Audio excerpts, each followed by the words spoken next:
W dzisiejszym odcinku pokażę, jak ten oto zewnętrzny piec parowy ogrzewa cały barakowóz. Temperatura na zewnątrz 3,6 stopnia. No a tutaj w barakowozie 4 stopnie.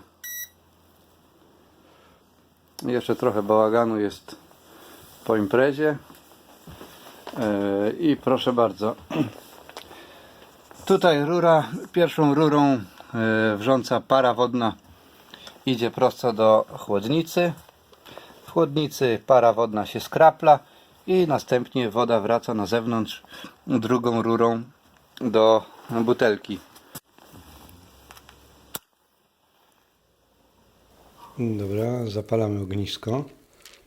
Ono tu się spokojnie pali, a w tym czasie można sobie na przykład rybki połowić i takiego tutaj szczupaczka można sobie złowić. No, nieduży, ale zawsze to szczupak. No to trzeba jakoś trzymać tą kamerkę. No dobra, to co, z powrotem do jeziorka. Do widzenia.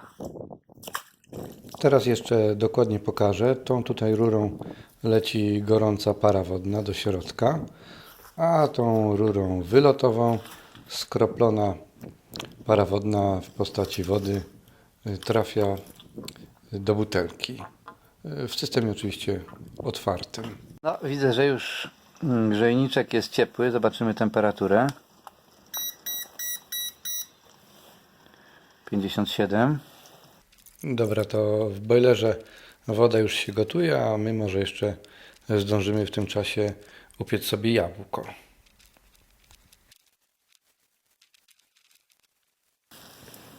No, my tu smażymy jabłka. Coś słyszę, że tam już zaczyna bąbelkować.